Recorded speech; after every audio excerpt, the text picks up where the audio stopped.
Bom, tá, então eu vou rapidinho aqui dar uns recados. Primeiro, dizer que Voltando essa é a ali, primeira atividade organizada por um núcleo de pessoas do GMARX, majoritariamente negras, empenhadas em discutir a questão racial no Brasil e no mundo, né, na perspectiva do materialismo histórico dialético. E aí, dito isso, eu queria agradecer primeiramente ao professor Wilson, né, por ter aceitado o convite, e também ao Takal, a Mano, nosso dirigente aí, importante referência para todos do grupo, por ter se oferecido gentilmente para fazer essa mediação com o Wilson. E, enfim, eu acho que o Wilson dispensa apresentações, né, mas para seguir o rito aqui, eu só vou enfatizar que ele é professor titular de História Econômica da USP, mas aposentado. antes de... Oi? Aposentado. Aposentado, sim. Já não é tanto mais assim, professor. Oi. Uma pena que a gente não teve essa oportunidade, a minha geração. Mas eu não sei se o Lincoln. Eu vi que o Lincoln estava falando disso na hora que eu voltei, mas parece que está rolando por aí uma invasão de bolsonaristas, enfim, essa trupe aí, em discussões antirracistas. Então, se caso isso aconteça aqui, eu vou pedir só para todo mundo manter a calma e ficar com o microfone e a câmera desligada, que eu vou expulsar os caras aí um por um, né? Porque parece que eles entram em bando e zoam, compartilham tela, coloca música, enfim. Mas só para avisar aí que isso pode acontecer e se caso aconteça, a gente vai tomar as medidas necessárias. Se fosse pessoalmente, seria mais fácil, né? A gente expulsava do modo antigo, como deve ser. Mas aí tem essa questão técnica que só uma pessoa pode coordenar aqui, né? Então só eu vou poder expulsar, então tem que ficar um por um. Mas enfim, só para dizer que isso pode acontecer. E aí eu não sei, acho que o professor pode começar já, Wilson. Obrigado. Agradeço também o convite, agradeço ao Gmarx, Lincoln, Cacau, a você, Adriana, particularmente a esse grupo que você está coordenando agora, né? Isso. Moças aí, a juventude feminina ativa e procurando trazer discussões, debates, etc. Nem sempre, apesar da academia ainda ser bastante livre, mas nem sempre aparecem na vida acadêmica. Então, o tema que vocês me deram é a economia, o negro na economia brasileira. Eu tenho um texto naquele meu site que se chama DNB Wilson, que é justamente o negro na economia brasileira. Né? Mas vocês me deram o tema a economia do negro. Né? É um pouquinho diferente. A economia do negro, eu diria que é uma coisa simples. Porque o negro no Brasil, ele é produto de duas situações. Uma situação que era uma crise que a Europa passou e que ela tinha alguns recursos para crescer, para se transformar, e muitos recursos para recuar até. Porque essa pendente do crescimento, você tanto pode ir para frente, ou supostamente é a frente, pode ser que a frente seja atrás e atrás seja a frente, mas como a gente, em geral, raciocina ocidentalisticamente, você pode ir para frente. Então, ir para frente seria crescer, enriquecer. Ou pode ir para trás, que é se tornar mais pobre, menos poderoso, menos importante no mundo, etc. E essa encruzilhada que a Europa viveu, ela é marcada por certas características. Uma é a peste negra, que destruiu uma parte da população e empurrou a Europa para a utilização de maquinários. A Europa, ela tinha muitos maquinários. Era como a maioria desses maquinários até vem da Ásia. E tal qual a Ásia, ela não usava esses maquinários. Por exemplo, o moinho. O moinho é uma engrenagem que já está no Ocidente em 400 anos antes de Cristo. Mas até o século XII tinham poucos moinhos, cumprindo alguma função.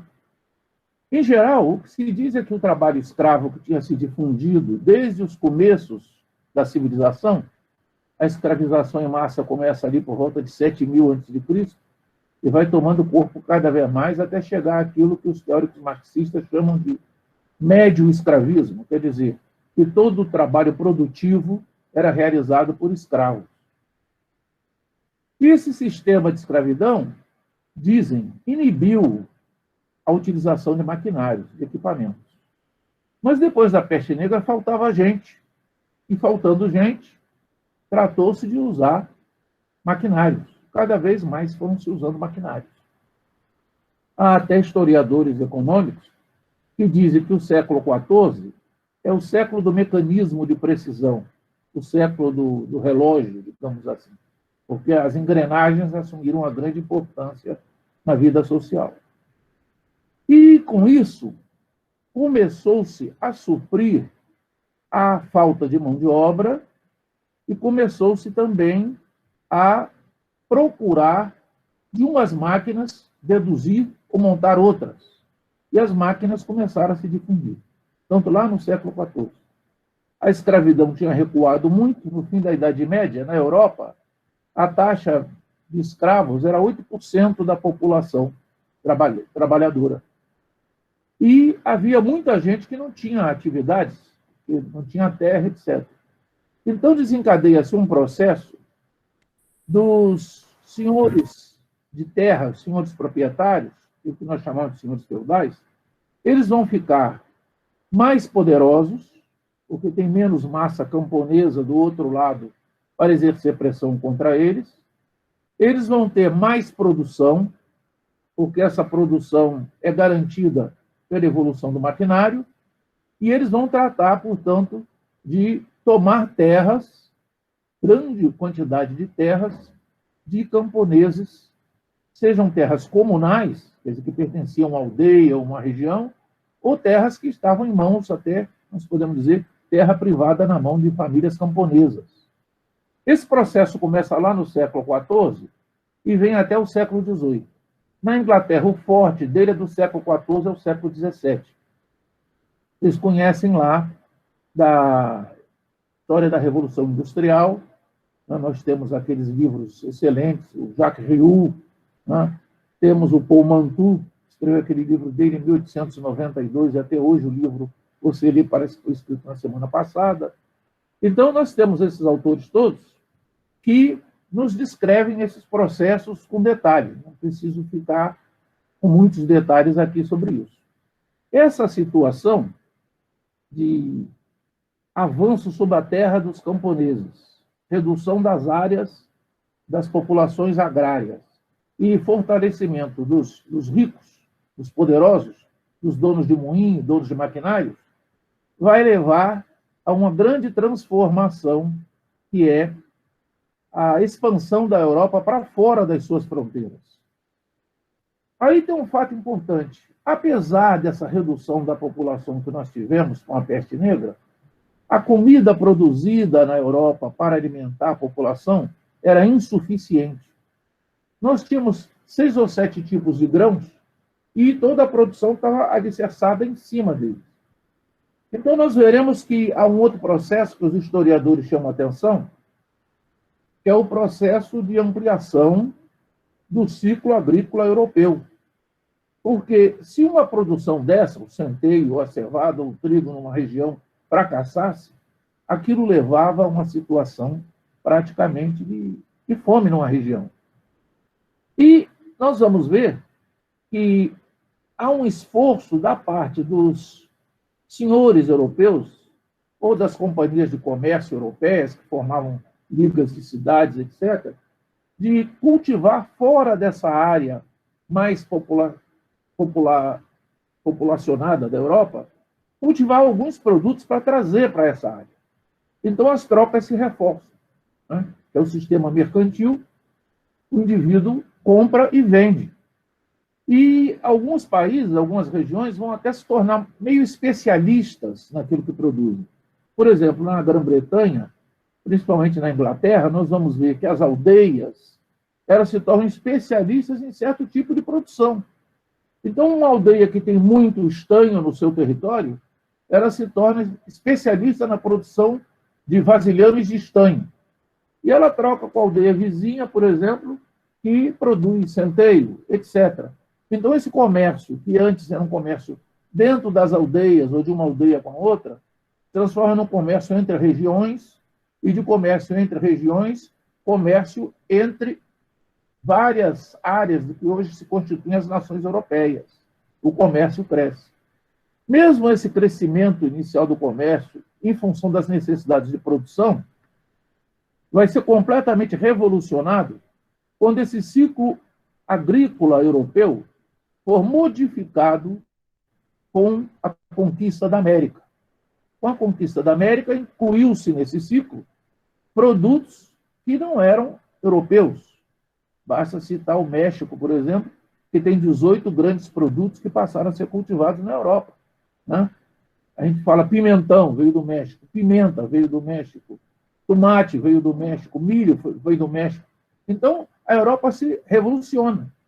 E atrás dessas produções da América, vem junto com elas as produções especializadas de produtos que não são assim tão vitais, mas que são altamente lucrativos, como é o caso da cana-de-açúcar, que nós sabemos que era explorada na Sicília, no Egito, e foi para as ilhas africanas do Atlântico, e das ilhas africanas do Atlântico vieram para o Brasil e para o Caribe. Tá? Então, nós vamos encontrar todo um processo de colonização montado pelos europeus com finalidade mercantil. Quer dizer, eles colocam a produção em algum lugar e a finalidade dessa produção é ser trazida para a Europa para ser vendida. Então, a Europa sai das suas fronteiras e ela se estabelece não naquele sistema antigo de rotas de caravanas ou rotas de navios que iam buscar mercadorias e traziam mercadorias de certa raridade, mas sistematicamente trazer enormes quantidades de produção dessas novas colônias que elas criam, tanto na América, ponto principal, e também na África. Pois nessa complementação do ciclo agrícola europeu com produtos tropicais e produtos do que nós chamamos hoje de terceiro mundo, é um passo importantíssimo para a transformação da economia mercantil simples na economia capitalista. Nós podemos recorrer a um autor simplesmente extraordinário, que é o nosso amigo Karl Marx, que, ao escrever o seu livro, ele começa fazendo uma análise de todos os economistas que escreveram, né, desde Petit, do século XVII, lá de 1680, 1690, e vem até os economistas de sua época, 1820, 1830. Né? E o Marx lê esses 400 economistas, e alguns deles ele fez um fichamento e chegou para a gente, às vezes como informação geral nos seus rascunhos, nos seus cadernos, que se transformaram naqueles livros, os fundamentos, e às vezes já aproveitado na sua obra principal, que é o Capital.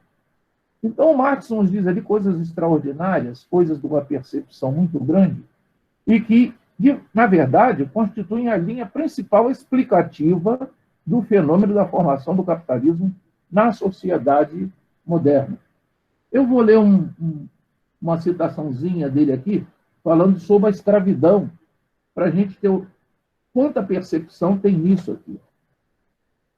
Diz ele assim, né, na página 146, lá nos Fundamentos, Grundrisse. A escravidão dos negros, escravidão puramente industrial, se dá por descontada na sociedade burguesa, se bem que no curso do seu desenvolvimento se torna insuportável para si mesma e desaparece.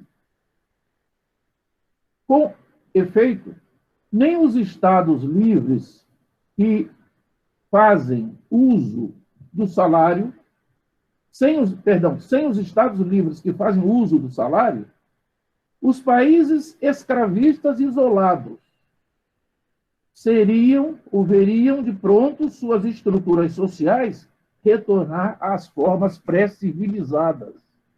Então, vamos só analisar essa citação dele aqui, que é uma citaçãozinha pequena, que está na página 146 do primeiro volume do Dom de Luiz, na edição cubana, de 1970, e vê só, ele diz, primeiro, que a escravidão dos negros é uma necessidade da indústria. Quer dizer, ela foi feita por necessidade da indústria. E ele diz o seguinte, essa escravidão, ela tende a desaparecer como forma dominante numa região. Ele diz isso 7 anos antes da escravidão ser abolida nos Estados Unidos. Então, é uma previsão que ele está fazendo. Desaparece. Ele já está vendo que ela vai desaparecer. E diz o seguinte, que os estados escravistas isolados, se não fosse a outra ponta dos estados industrializados, eles recuariam para formas pré-civilizadas.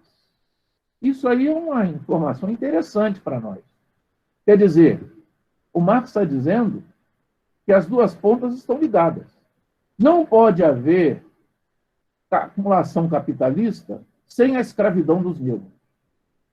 E sem a escravidão dos negros, não pode existir aproveitamento do trabalho livre que vai se formando à medida que os camponeses europeus vão sendo tornados em pobres ou mendigos.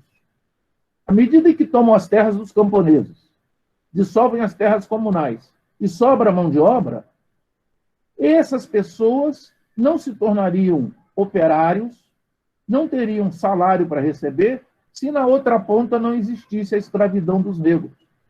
Então, esse fenômeno que o Marx caracteriza no começo, no primeiro volume do Capital, que é a indiferença, o que distingue a sociedade capitalista, o capital, na sua base, das sociedades mercantis anteriores, é a indiferença. O capitalista, ele é indiferente ao que ele produz. E o trabalhador é indiferente quanto ao que produz e quanto a quem o paga. Essa frieza de relações é uma relação social imposta pelas condições do assalariamento.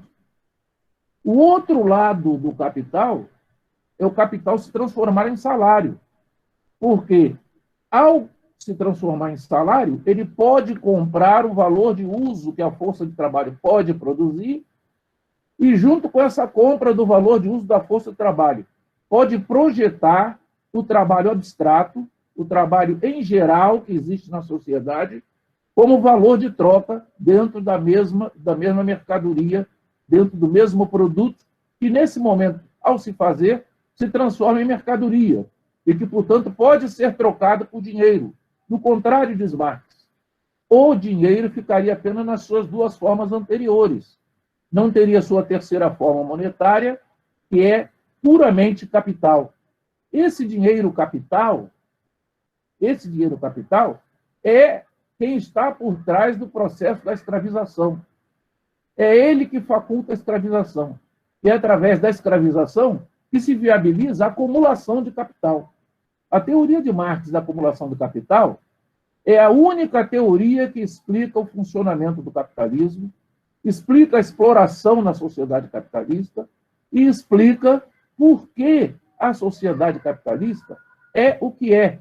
Quer dizer, ela produz valores de uso em quantidades enormes e grande parte desses valores de uso contido nas mercadorias não pode ser apropriado porque tem que passar pela forma monetária dinheiro, que é que permite realizar a mais-valia contida na mercadoria em lucro e ser apropriada por capitalistas concretos. Então, quando nós falamos isso, nós já sabemos que não podemos pensar na sociedade do capital, no mundo do capital, sem entender que o mundo do capital é a construção do racismo.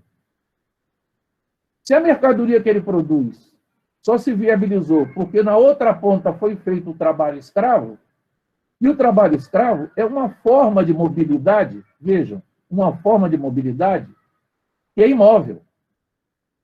Para que o trabalho livre, uma forma de trabalho, mobilidade, seja indiferente no processo do que produzir, tem que passar pelo trabalho escravo. Então, aquele gráfico que nós conhecemos, aquela figurinha que a gente conhece dos livros, que de um lado estão o trabalho, no centro, mobilidade, do outro lado, produção capitalista. Não existe produção capitalista sem mobilidade da mão de obra. É a mão de obra, diz Marx, que vai até o local em que ela vai ser explorada, livremente. Ela se faz contratar. Mas essa mão de obra livre que vai até lá, ela só pode ir até lá porque existe uma parte da mão de obra que é capturada em algum lugar, escravizada e produz para viabilizar o processo de expropriação do sobreproduto sob a outra forma. Então, a escravidão está entranhada profundamente com o trabalho livre. Trabalho livre e escravidão são os dois lados de uma mesma moeda. Nós poderíamos fazer aquele recurso sempre que a gente faz ao deus Janus, dos romanos, que tem uma cara para um lado e outra cara para o outro lado. De um lado, o trabalho escravo. Do outro lado, é o trabalho livre. Ah, o capitalismo ele é livre, mas em certos lugares atrasados, a escravidão... Não. Sem escravidão, não haveria o sistema capitalista. Esse é o primeiro ensinamento que Marx nos dá e que está nessa nota pequenininha aqui e que aparece em muitos outros lugares do Capital e do Grundrisse, dos fundamentos. Isso é importante para nós. E se nós entendemos que o capitalismo é um sistema que foi fundado com base no racismo, na escravidão, é uma grande ilusão da gente estarmos aqui querendo pôr remendos ao sistema capitalista e dizer, veja, você está explorando essas pessoas desnecessariamente. Não. Escravos são escravos. O próprio Marx diz, em várias passagens dos seus textos, de que a diferença entre o trabalho escravo e o trabalho livre é que o trabalho livre é mais barato. Então, o trabalho livre, ele sofreu uma situação, um custo adicional, que foi a escravização dos negros. Portanto, tão logo essa sociedade industrial iria se implantar, ela se livraria da escravidão, explícita, direta, aberta. Então, nós não entendemos como a Inglaterra, que tem o porto de Liverpool, que ganha em cada carga de navio negreiro, uma carga de navio negreiro do porto vale, em média, no século XIX, 20 mil libras. É dinheiro para construir 4 fábricas têxteis. Uma fábrica têxtil no mesmo período valia 4 mil libras.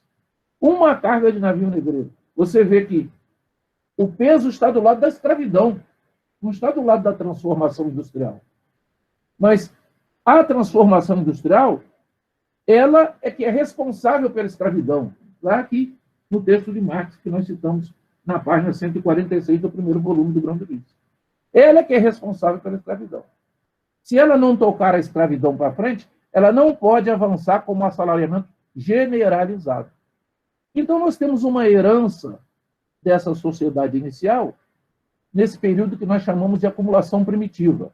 A acumulação primitiva, ela avança, ela cria a sociedade do capital, ela cria os países industriais onde a força de trabalho é móvel e onde a força de trabalho vai procurar trabalho e, portanto, é possível montar centros de concentração produtiva para essa força de trabalho, que primeiro são as manufaturas, depois são as fábricas, e na colônia, nas colônias, nos países dependentes, nós temos as plantações, nós temos os engenhos, nós temos a produção industrial com base no trabalho escravo, que é remetida para o centro. A relação escravista, o capital escravista, é uma forma do capital mercantil. É uma forma do capital mercantil que está se transformando em capital industrial. E quem vai comandar todo esse processo é o capital industrial.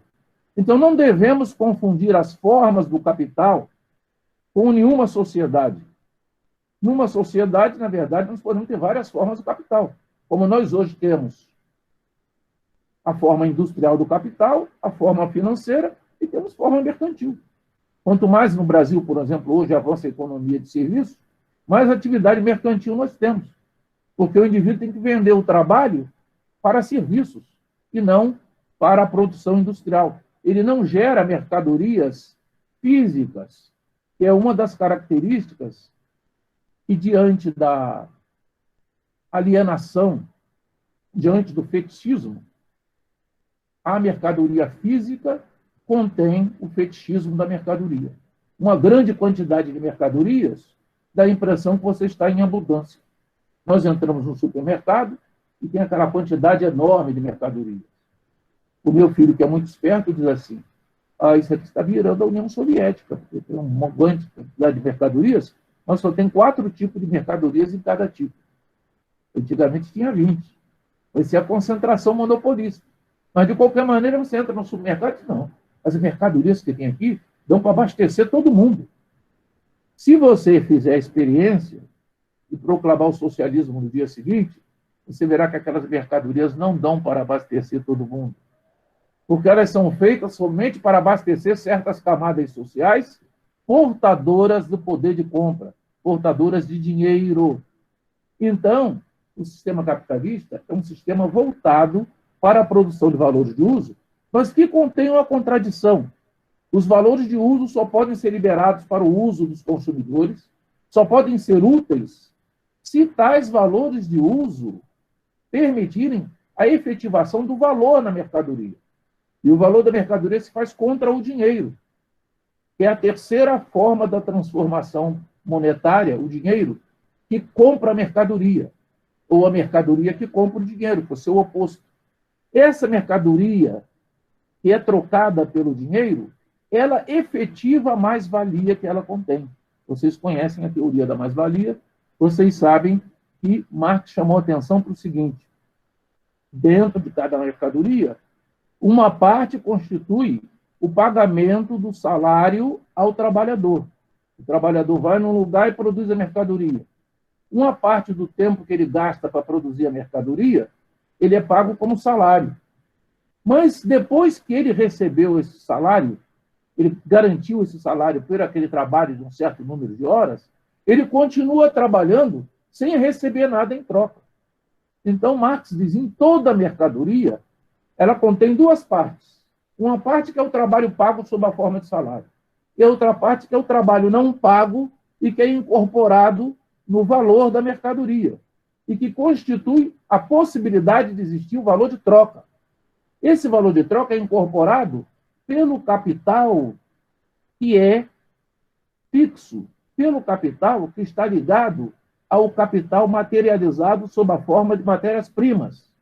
Então, nós temos o capital fixo, que são os equipamentos, nós temos o capital constante, que são as matérias-primas, e nós temos o capital variável, que é a força de trabalho.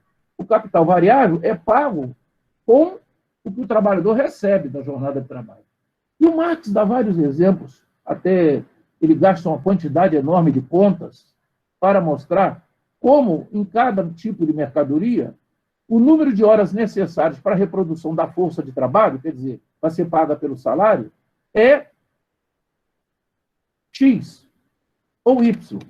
Então, por exemplo, ele faz uma conta mais geral, com raciocínio, quer dizer, o indivíduo trabalha, por exemplo, 10 horas.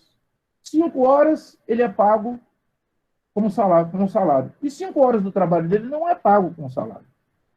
Então, ele só recebe uma parte, que é a reprodução da força de trabalho. A outra parte, quer o capitalista perceba ou não, é incorporada como mais-valia, quer dizer, como uma riqueza adicionada ao produto sob a forma de valor, que permite a venda do valor por um preço que vai atingir o valor, corresponder ao valor, superior ao que foi gasto na mercadoria, para produzir a mercadoria. Então, não teria sentido o capitalista produzir uma mercadoria se ele não fosse vender a mercadoria acima daquilo que ele gastou para produzir a mercadoria. E esse acima que ele gastou é o trabalho não pago que está incorporado na mercadoria. Esse trabalho não pago representa-se como uma forma. Essa forma é o quê? É o capital em potencial ali dentro. Porque a soma desses capitais acumulados sob a forma de mais-valia, ao serem efetivados como lucro depois no comércio, na venda das mercadorias, ele vai se acumular e constituir a acumulação de capital. Essa acumulação de capital vai liberar uma parte que vai comprar nova quantidade de força de trabalho a ser incorporada na onda, no movimento seguinte de produção de mercadorias. Então, isso é importante a gente entender, porque não é desejo também do capitalista incorporar o máximo de mão de obra às suas atividades. É desejo do capitalista duas coisas. Utilizar a mão de obra que trabalha para ele no mais longo tempo que for possível, porque ela já está ali trabalhando para ele, ela já foi paga e ela está só trabalhando horas excedentes. Está só gerando mais valia que se acumula nas mercadorias. E reduzir o número de trabalhadores ao menor número possível, usando para isso o capital constante e o capital fixo. Quer dizer, a máquina é o objetivo do capitalista para aumentar a sua taxa de lucro. Ele introduz, quanto mais máquinas ele introduzir, mais eficaz será o trabalho do trabalhador. E por que será mais eficaz? Porque economiza a mão de obra. A máquina, diz o Marx, ela pode trabalhar incessantemente como as forças da natureza. Uma cachoeira trabalha 24 horas por dia. Se você tiver uma máquina e deixar ela ligada 24 horas por dia, ela trabalha 24 horas por dia. Você vai ter que ter 2 turnos ou 3 turnos de trabalhadores. Mas a máquina aguenta o tranco. Ela vai se desgastando lentamente, se incorporando no trabalho geral que consta em todas as mercadorias. Mas o que é a máquina? A máquina é tecnologia. Tecnologia é trabalho morto. Por que diz o Marx que a tecnologia é trabalho morto? É trabalho morto porque a máquina imita os tempos de trabalho necessários à produção de certas coisas. Então, o trabalhador faz uma coisa de uma determinada maneira. Por exemplo, eu faço botas de tal maneira. O outro faz de tal maneira. São artesãos.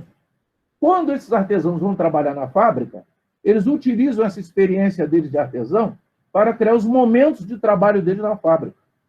E o que faz a máquina? A máquina é um engenheiro que observa os momentos de trabalho e cria uma ferramenta complexa, uma ferramenta que tem vários momentos de trabalho, e que, portanto, produz os ritmos e os momentos de trabalho que o trabalhador produz em uma quantidade mecânica, em um movimento mecânico. A máquina é a mecanização do trabalho vivo. Ora, se a máquina está lá e mecaniza o trabalho vivo, o trabalhador deixa de ser a pessoa que faz o produto, faz a mercadoria, e passa a ser a pessoa que auxilia a máquina a fazer a mercadoria. Cada vez mais, nos produtos, se incorpora trabalho morto, quer dizer, movimento de máquinas, e se diminui o trabalho vivo, quer dizer, horas efetivas de números de trabalhadores.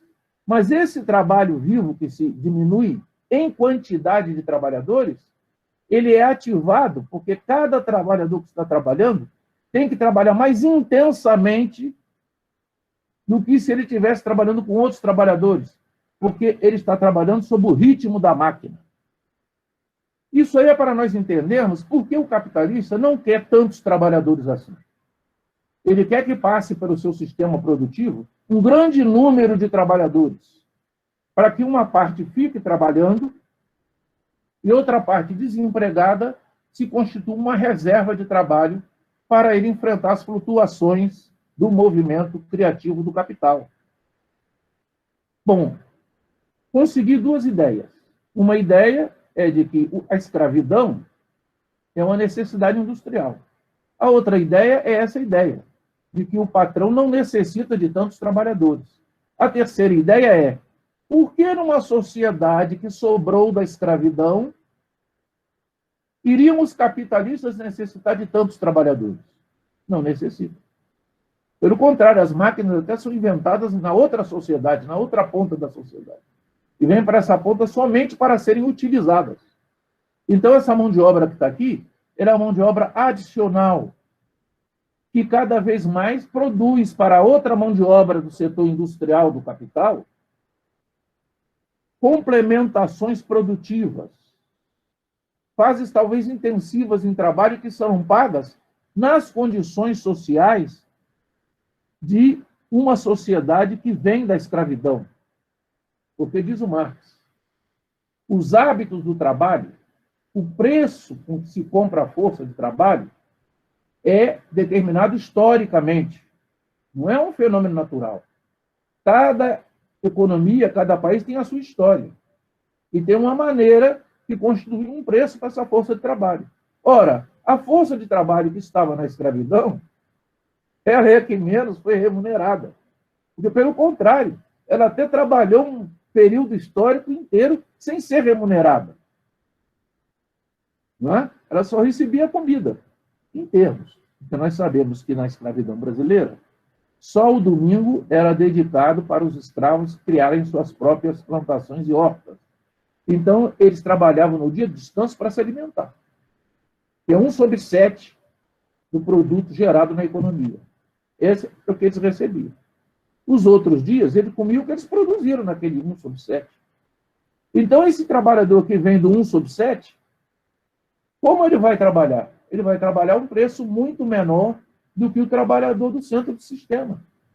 Então, por que uma sociedade que teve a escravidão deixará de tratar como escravos os trabalhadores que para ela trabalham? Seria extraordinário. Não, a burguesia nacional tem um interesse em pagar um salário elevado porque cria um mercado para ela mesma. O mercado que ela está interessada não é um mercado daqueles ex-escravos. Não é aquela população escura que ela explora. Está interessada no mercado das metrópoles. Produzir coisas complementares para as metrópoles. Chá preto, café, couro, comidinhas exóticas, jabuticabas, etc, etc.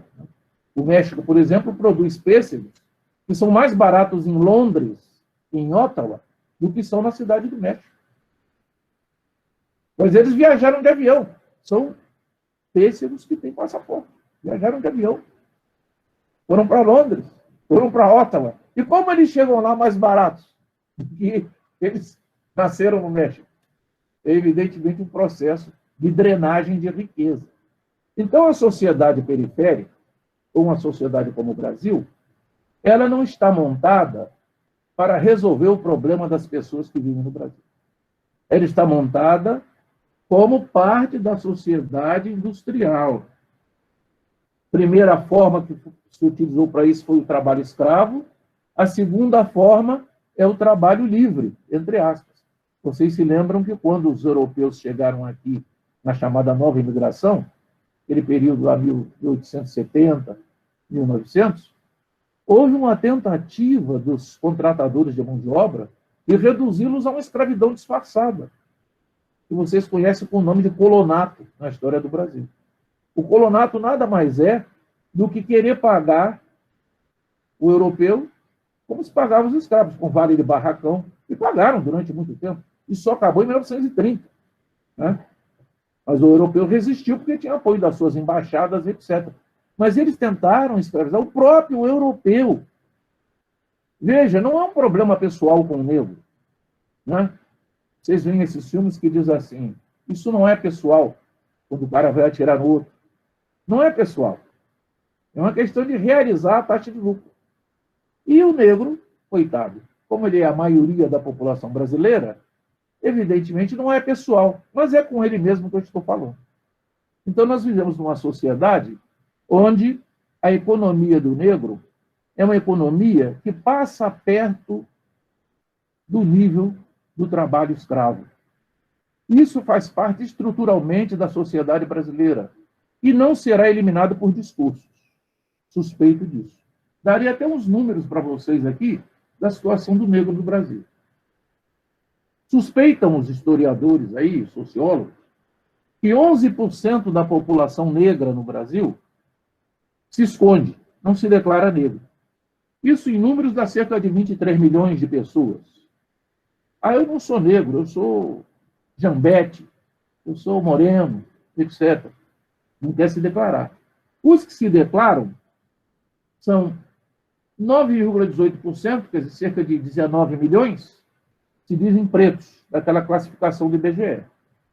E 42,9%, portanto, 89 milhões e 700 mil, se dizem pardos. O IBGE soma os negros e os pretos e os pardos como negros. Então, dá 56,1% da população. Quer dizer, a maioria da população brasileira se reconhece como negro. Em 1985, a primeira enquete que o IBGE fez disso, 67% da população brasileira se reconheceu como negra, porque era muito forte naquela época a campanha do MNU. Então, 67% se reconheceu como negra, mas já tivemos agora esse recuo desses 11% que se transformaram em outra coisa, não são negros. Dá 23 milhões por cento de negros. Quer dizer, o negro hoje também, pela estatística do IBGE, já é a maioria no ensino superior público. Uma boa razão para sucatear o ensino superior público. O negro já se tornou maioria nele. Porque quando você vai levar uma boiada para o matadouro, você tira aquela boiada do curral principal e leva para um outro curralzinho, entendeu? Isso também se aplica aos presos. Os presos, se você for no sistema penitenciário comum, assim, nas delegacias, quer dizer, fulano, beltrano e cicrano, banho de sol, o cara não quer. Ele não quer tomar um banho de sol. Ele é tirado à força para tomar um banho de sol.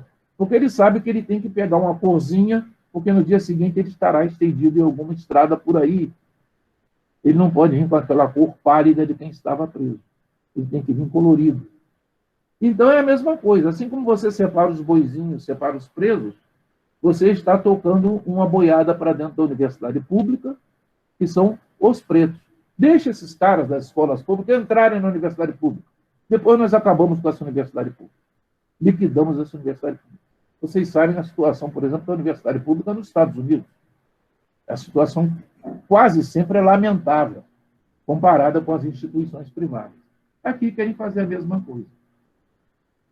60% da população carcerária brasileira é autodeclarada negra. 60%. 6 em cada 10. É um número bastante intenso, né? Da força de trabalho, 58,9% se declara negra. É mais do que a metade da força de trabalho. Isso explica, em parte, por que o salário deve ser baixo. E por que deve até ser rebaixado. É porque o indivíduo corresponde, a visão para ele, que o patamar dele é o patamar dos escravos. Ele tem que estar lá embaixo, naquele nível de vida do escravo. Portanto, ele não tem problema de moradia, não tem problema de educação, não tem problema de diversão, não tem problema de comprar roupas na moda, não tem nenhum desses problemas. Ele, com aquele salário, ele vai se virar e fazer isso tudo porque ele quer. É um capricho dele. 47,3% são trabalhadores informais, os negros. 47,3% dos negros são trabalhadores informais. Essa questão do trabalho informal está relacionada com aquilo de que quem eu não quero na fábrica? Aquela pessoa que passou pela fábrica, mas sobrou, cada vez que a tecnologia foi modificada, ela faz parte de uma chamada força que é Exército Industrial de Reserva. Os sobrepopulação fabril. É um excesso de população em relação a quem pode ter emprego. Essas pessoas vão todas para esse tipo de trabalho informal. Então, as pessoas negras, você pode ver, são sempre camelôs, estão vendendo coisas do metrô, estão vendendo coisas na rua. E, evidentemente, a nossa sociedade é tão perversa que não reconhece esse direito da pessoa vender coisas na rua. Se você for no México, está todo mundo vendendo coisas na rua. Mas aqui não. Aqui tem uma polícia que reprime. Prende, toma as mercadorias. O cara está vendendo balinhas dentro de um trem do metrô, ele é preso, as mercadorias são tomadas dele, etc., confiscadas. Vai lá buscar no depósito, paga lá a taxa. Você tem que se registrar. Quer dizer, é uma coisa impressionante. Como se as pessoas tivessem dinheiro, como se fossem negociantes, como se estivessem muito bem de vida, e por capricho, não querem pagar taxa nenhuma. Eu vou ser comerciante, mas não vou pagar taxa nenhuma. Quem é que vai acreditar nessa opção do trabalhador? Né? Então, essa sobrepopulação de trabalhadores, a única saída que eles têm é esse trabalho informal. Há vários escritores daqueles socialistas utópicos que diziam o seguinte: nada é pior do que o trabalhador, Fourier, por exemplo, dizia isso, Owen dizia isso, do que o trabalhador ter um salário para receber. Porque o salário é a dimensão da miséria do trabalhador.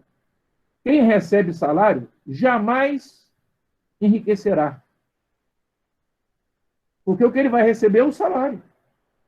Então, quando o indivíduo faz um contrato para trabalhar num lugar e ele tem um salário, ele vai ganhar aquele salário durante toda a vida de trabalho dele. Veja como os utópicos do século XIX viam o salário. O salário não era um benefício. O salário era um castigo. Você vai ganhar salário. Esse aqui que não tem salário, ele pode se transformar em comerciante, em outra coisa. Você que entrou na fábrica e tem salário, está ferrado. Isso é o máximo que você vai ganhar para o longo da sua vida. E veja que hoje, nós em dia, vemos um salário diferente.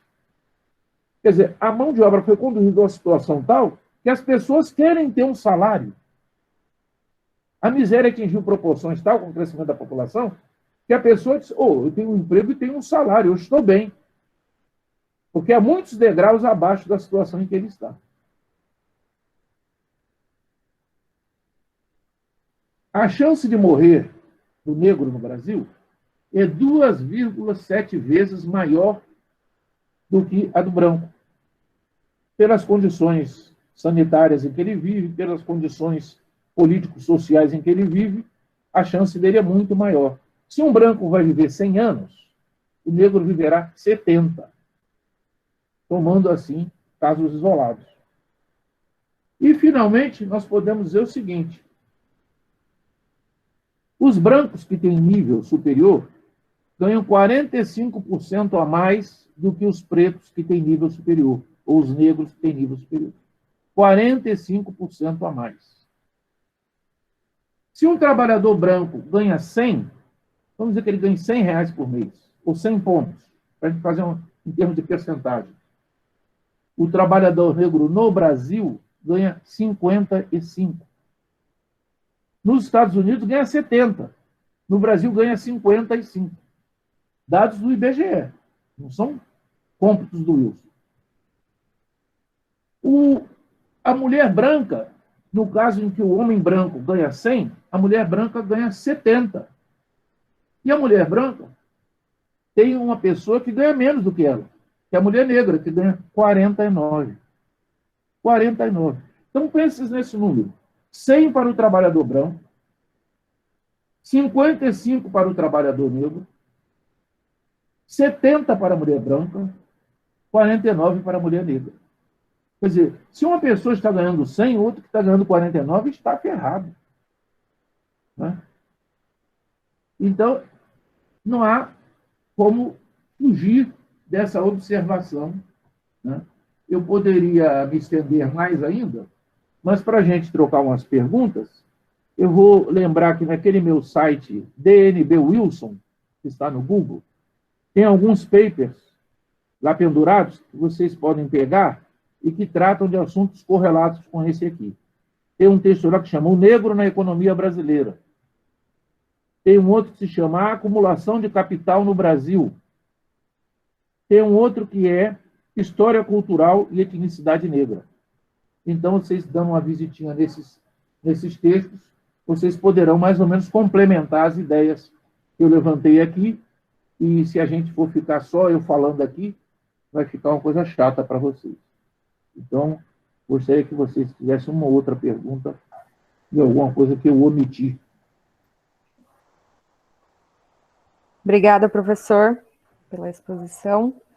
Eu pedi para mandarem as perguntas aqui por chat, mas eu não sei se as pessoas ficaram... Adriana, tem duas perguntas.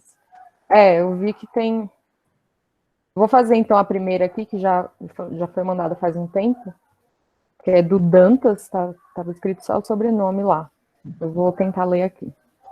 Wilson, no tocante aos direitos trabalhistas no Brasil, pode-se dizer que as lutas anti-escravistas e por melhor condição de vida dos escravos, poder-se incluir essas lutas como um momento da luta da classe trabalhadora brasileira ou há uma ruptura no Brasil entre as lutas por melhoras da condição de vida do trabalhador operário, pós-abolição e industrialização, e as lutas escravas? Eu acho que é o mesmo movimento, acho que é uma coisa só. Somente que a esquerda brasileira, ela não vê o problema racial, não vê o problema étnico, em geral. Né? Agora já existe mais uma preocupação com isso. Mas, historicamente, não se via assim. A situação da classe operária, a situação da classe trabalhadora, e é evidente que se nós temos, né, praticamente 60% do operariado como negro, quando você fala em trabalhador, você está falando também nesse 60%. Então, eu acho que há uma continuidade, sim. Mas não existe um discurso sobre essa continuidade. Não existe também a percepção étnica no Brasil. A esquerda tradicional, ela acha que falar sobre o problema étnico é dividir a população. Porque, em geral, os dirigentes dessa esquerda tradicional são brancos. E eles talvez tenham mais solidariedade com o europeu do que com a população brasileira. Eles se identificam mais com o europeu do que com a população brasileira. Um intelectual francês se identifica mais com a gente do que a gente mesmo. Um intelectual francês de esquerda, um militante sindical alemão. Eu digo isso que conheci alguns na minha vida, e eles perguntavam essas coisas no Brasil. E aqui no Brasil não se fala nessas coisas. Existe no Brasil uma certa resistência à discussão do problema étnico. De que é composta a população brasileira? Né? Por exemplo, a gente não percebe esse desnível salarial, não queremos falar sobre isso. Eu me lembro que eu morava na Suécia e tinha um companheiro uruguaio que era exilado, lá vizinho meu. E um dia nós fizemos uma feijoada e juntamos todos para comer a feijoada e tomar uma cachaçinha trazida da Alemanha. E ele contou para nós que ele, no Uruguai, era tupamaro. E quiseram prender ele lá, ele fugiu para o Brasil. E foi trabalhar numa empresa brasileira. E ele tinha um sobrenome alemão. Quando ele chegou na empresa, ele levou um currículo para pedir trabalho, levaram o currículo lá para um dos diretores da empresa, que era um dos proprietários, o cara mandou ele subir. E ele disse que a sala que ele ficava era assim, vidraçada, e tinha todo o pessoal trabalhando lá embaixo. Né? Era do ramo de editora gráfica. Né? Então, ele disse que o cidadão que o recebeu fechou o vidro, era para a voz dele não vazar lá para fora, e disse, pelo menos aqui vou contratar um trabalhador decente, e não esses paraíbas, que aqui é cheio de paraíba. Eu vou lhe pagar tanto, o salário que ofereceu para ele era o dobro do que os outros ganhavam. E você aqui vai ser uma espécie de gerente. Porque eu só tenho esse pessoal aqui. Então, eu vou lhe pagar o dobro e você vai assumindo a posição de gerente. Mas não discute com eles, não, que eles vão ficar com ciúme de você. Ele disse, eu saí de lá envergonhadíssimo. Mas como eu era um exilado político, escondido aqui, etc., não ia ficar falando nada. Disse, sim, senhor, e fui para o meu trabalho. Disse, se alguém me dissesse que o racismo no Brasil é desse nível, eu não acreditaria. Ele disse isso para a gente ali comendo a feijoada junto com a gente. E o feijão era preto. Só que o feijão era mexicano, não era brasileiro. Era um feijão melhor do que o nosso. Maior, mais gordo, etc. Então, esse problema étnico é realmente um problema que as pessoas não querem falar no Brasil. Alguns porque carregam no seu sangue as vítimas. Eles não querem falar sobre esse assunto.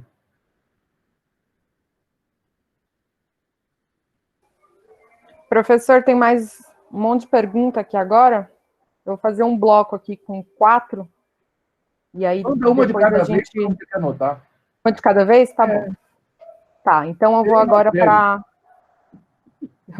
para a pergunta da Kícia. Como associar a predominância das mulheres negras no trabalho informal com essas questões macro, sociabilidade capitalista, racismo e sexismo? Essa é a Kícia. O Marx diz lá que os hábitos da sociedade, eles se manifestam e tipificam a produção capitalista. Então, o que é a produção capitalista? A produção capitalista é um sistema, um certo nível de maturação das forças produtivas.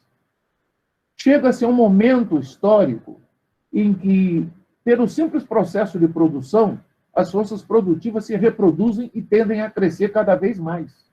E crescem. Cada vez que há uma reprodução ampliada, cada vez que um capitalista aplica verbas na expansão da sua produção, ele expande as forças produtivas. Mesmo as relações de produção capitalistas, elas não podem conter todos os acontecimentos da vida social, embora elas mudem mais rapidamente do que as relações pré-capitalistas que existiam antes. E há outro fenômeno importante também. Já os filósofos do iluminismo chamavam a atenção que as sociedades dominadoras, elas não desaparecem simplesmente. Aquela discussão toda dos enciclopedistas que vai dar na Revolução Francesa, eles já chamam a atenção de que uma nova dominação que vai se estabelecer, ela sempre vai herdar todas as formas caducas das dominações anteriores. Então, o capitalismo, que é um sistema de apropriação privada, ele não precisa, para nada, abolir as relações privatistas do mundo feudal. Como se explica isso no pensamento marxista? A linguagem de Marx resolve isso para a gente. Ela veio do hegelianismo. Formas. Nós temos formas. Quer dizer, o novo se manifesta através do velho. O novo se manifesta como novo, se recombinando com o velho. É a dialética, é um movimento dialético. Então, na sociedade que nós vivemos, todo o lixo das sociedades anteriores, e é por isso que as religiões permanecem praticamente intocadas, transitam livremente para a nova sociedade. Ela só precisaria ser removida pelo capital se ela dissesse: vocês, trabalhadores, têm direito a 3 dias de folga por semana. Então, isso é uma instituição que não serve. Essa vai ser abolida. Faz-se um decreto para aboli-la e se pune quem tenta pô-la em execução. Mas se diz: vocês têm o domingo de guarda, o capitalista também diz: é bom eles terem o domingo de guarda para voltar descansado na segunda-feira.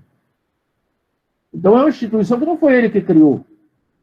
Se ele tivesse criado a sociedade humana, talvez ele eliminasse esse domingo de guarda. Mas já estava aí, deixa ficar. Então, todos esses vícios da sociedade, o sexismo, por exemplo, é um resultado que vem lá da sociedade seminômade transformar em uma sociedade citadina. Né? Lá no Egito Antigo, lá na Babilônia Antiga, lá na Turquia Antiga, quando aqueles grupos que imigravam levando ovelhas, fazendo pastoreio, etc., vão se fixando à terra e criando cidades, não meras aldeias de pau a pique, eles vão consolidando aquelas relações que o homem, o macho, é o dominante, e transformando aquilo em instituições. Então, o sistema, por exemplo, vocês sabem que na Babilônia Antiga, as mulheres viviam pelo menos uma vez no ano se prostituir no templo para gerar uma renda para o templo. Quer dizer, isso atingia a mulher de todo mundo. Eles faziam uma lei tão rígida que atingia eles mesmos. Né? Agora, eles precisavam de um dinheirinho no templo, porque aqueles que administravam o templo precisavam de recursos para fazer a guerra, passar por necessidades, passar por carências agrícolas, etc. Então, esse sistema todo, bicho, mas naquela sociedade tem um lugar e tem um funcionamento. Nós temos um monte de leis hoje em dia que vem do Estado romano. Né? O nosso respeito pela terra pública vem do agere público dos romanos. As terras que eram repartidas privadamente entre as famílias camponesas eram aquelas tomadas dos vizinhos, resultado da guerra. A terra romana era pública. Ela pertencia ao Estado romano.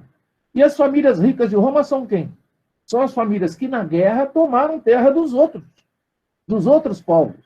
Então, esse indivíduo merece uma referência, um laudo. Fulano de tal, senhor de guerra, tomou aquele território, uma parte é dele, a outra ele está entregando para o Estado romano. Aí se transformaram nos grandes fazendeiros e geraram as diferenciações entre as famílias, as tribos de famílias, porque a família é uma coisa. As famílias entre si, que são parentes, geram aquilo que os romanos chamavam de tribo, né? Que é a gentes, família. Gentes, um grupo de famílias aparentadas entre si, e que levavam um nome comum. E você vê que a única maneira dos indivíduos que não eram patrícios de fazerem vida política no mundo romano, para dar um exemplo, era ser adotado por uma gentes, adotado por uma família que era patrícia. Se ele não fosse adotado, não poderia nem fazer política. E grande parte do motor da história romana é a promoção do indivíduo que nada é a condição de uma camada que tem uma participação no exército e, por isso, recebe uma parcela de poder político. Então, as instituições velhas, elas permanecem e são remoçadas como formas da nova sociedade estabelecida.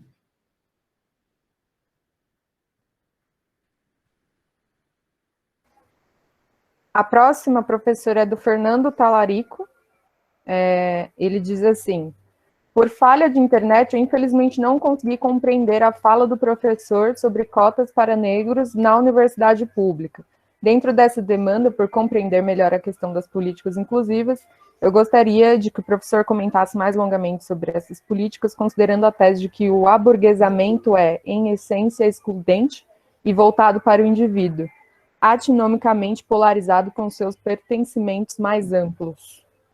Na verdade, eu não falei sobre as cotas, né? Nem falei. Eu falei apenas que, à medida que os negros são facultados a entrar na universidade pública, inicia-se uma conspiração para a destruição dessa universidade pública. Mas também não é fato, isso que ele disse, de que o indivíduo se aburguesar é ruim para ele. É ruim para os outros que ele deixou para trás. Para ele, não. E na sociedade burguesa, a classe dominante é a burguesia.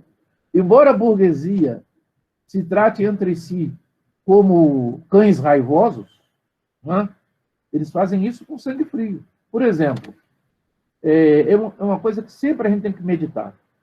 Um empresário capitalista, ele destrói a empresa capitalista que concorre com ele, rival. Quando tem uma crise, ele procura, através do banco, retirar o crédito do seu concorrente para ele comprar a empresa do outro barato. Ele não quer comprar pelo preço do mercado, quer comprar barato.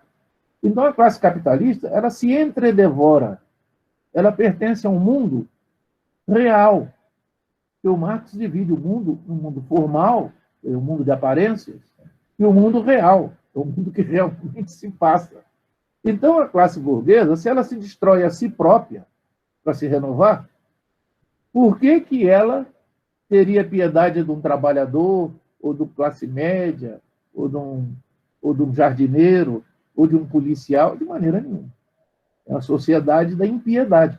No entanto, o discurso oficial da sociedade burguesa contemporânea é a razão. Mas é a razão nos píncaros congelados da Suíça. É só um discurso. Você, na universidade, você tem que fazer esse discurso racional. Você não pode ficar nervoso, né? Então, evidentemente, seria uma ilusão da gente achar que uma pessoa que é pobre, que tem dificuldades, etc., se ela se aburguesar, isso é ruim. Não, para ela é bom. Para a sociedade é ruim? Não faz diferença. Até para a sociedade capitalista, é bom se o número dos que estão se aburguesando for muito grande. Aliás, o Estado capitalista, a função dele é transformar pessoas de baixo em burgueses, para consolidar o sistema de poder burguês. É o que eles fazem o tempo todo. A bolsa de estudo deles não é uma coisa generosa. É para defender o conjunto da classe. Eu me lembro que uma vez nós fomos conversar com o presidente Sarney, quando ele era presidente, e nós estamos lá fazendo propostas sobre os negros, etc, etc. E ele disse assim para mim, mas se vocês, pelo menos, vocês formassem uma elite, que eu tivesse com quem dialogar, eu poderia ajudar. Eu disse, presidente, que tem que formar a elite é o senhor. É o senhor que tem o poder. Nós não conseguimos formar a elite, que nós não temos poder nenhum. Quer dizer, no Brasil eles estão percebendo que eles devem formar uma elite negra para dialogar com ela. E será, evidentemente, uma elite burguesa.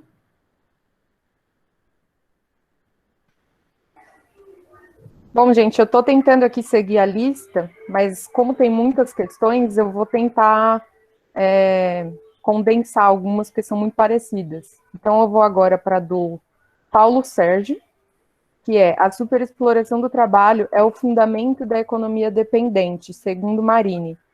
Como essa superexploração se relaciona com o racismo antinegro? Paulo Sérgio.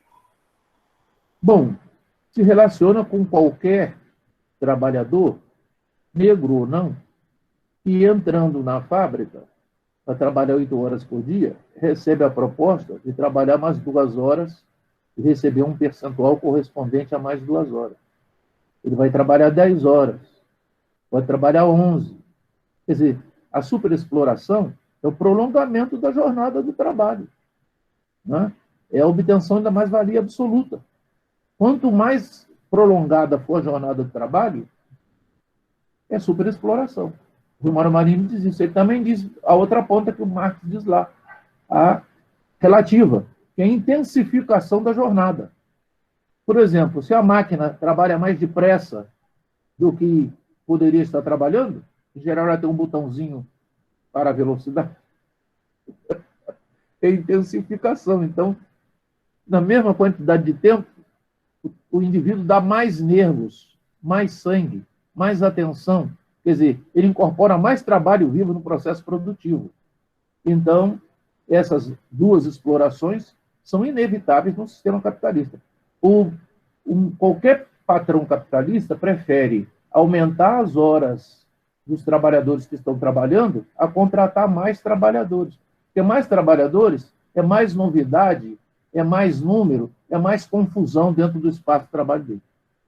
Quanto menos trabalhador ele tiver fazendo as mesmas tarefas que os outros, vide a crise do Fordismo e a elevação do toyotismo, do onanismo, etc., é melhor para ele. Você vê que o toyotismo criou um sistema em que, em vez daquela cadeia clássica do Ford, que vai estar lá analisada pelo Carlito no tempo moderno, né? O cara está na fábrica torcendo parafuso, que ele acaba saindo da fábrica torcendo parafuso. Em vez daquela cadeia, cria-se uma equipe de trabalho, dá-se um ambiente de trabalho para a equipe e cria-se outra do lado, dá-se um ambiente para aquela outra. E elas estão concorrendo. Quer dizer, a que chegar primeiro vai ganhar o maior salário. A segunda vai ganhar um segundo salário, o terceiro um terceiro salário. Quer dizer, a produção na fábrica aumenta muito.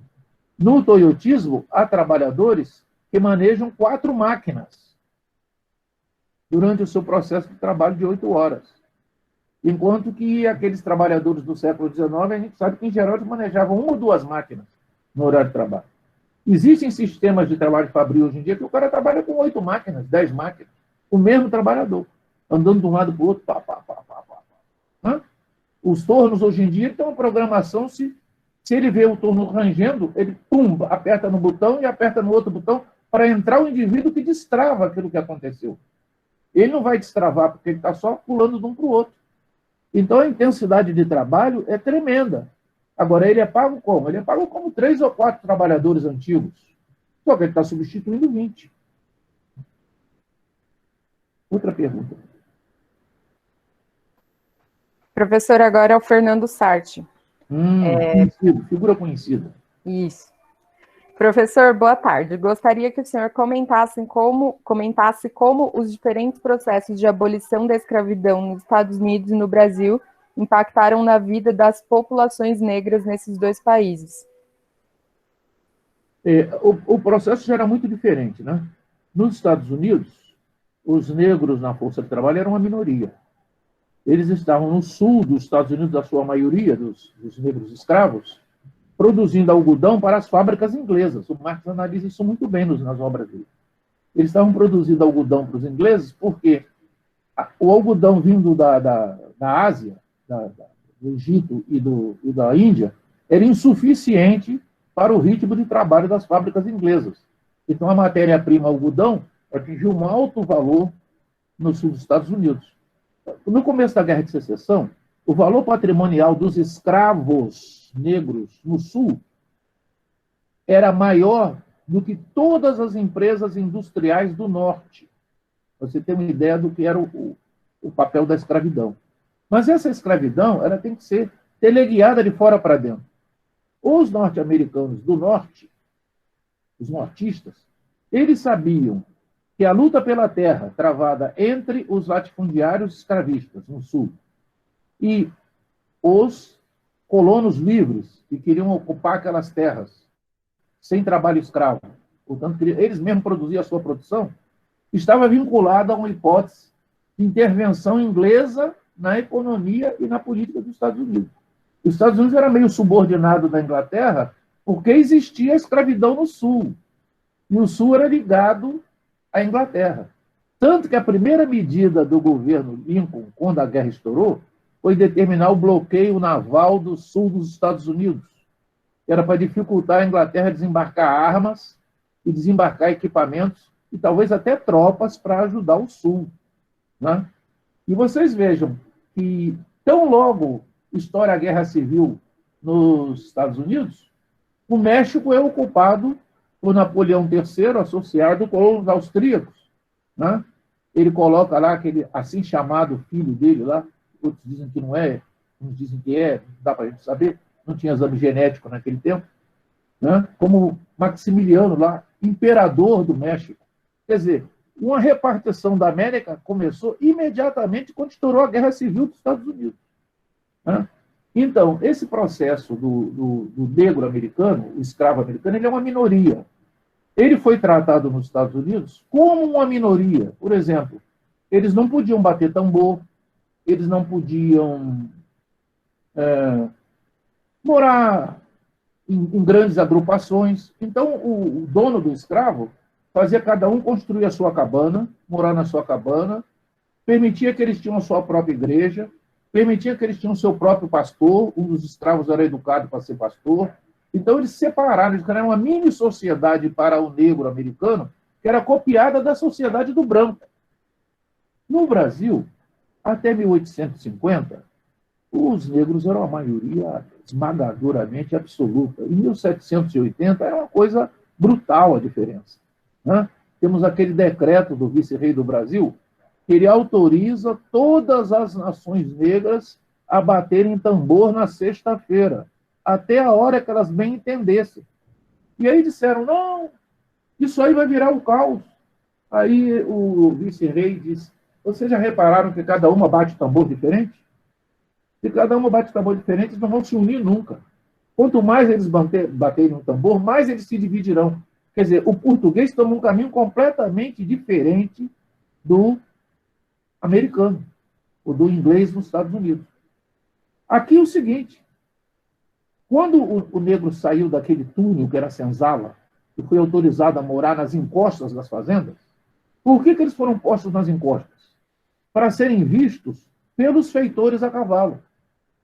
E depois os ranchos deles não podiam ter uma fronteira entre uma casa e outra, para eles não poderem criar cabritos nem porcos em grande número. Porque se você desse um quintal para ele, ele fazia um chiqueiro e enchia de porco. Ele passava a ter uma independência econômica em relação ao dono da fazenda. Então ele é obrigado a viver um com a choupana encostada no outro, e eles entram e saem daquela choupana junto com os cachorros, as galinhas, os porcos, etc. Então ele joga o nível de vida do negro lá para baixo. Eu andei muito tempo na África, nunca vi nenhuma aldeia africana suja ou sem quintal para as casas, nunca vi uma coisa dessa. Então, no Brasil, eles inventaram a favela.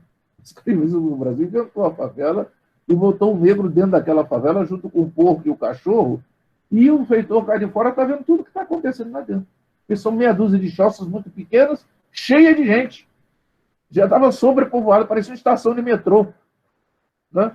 E, evidentemente, essa diferença faz com que o negro, sempre que possa no Brasil, foge e vá formar um quilombo, vai formar um lugar próprio de vida no interior ou numa rocinha, etc. A rocinha do Rio de Janeiro, por exemplo, foi um quilombo.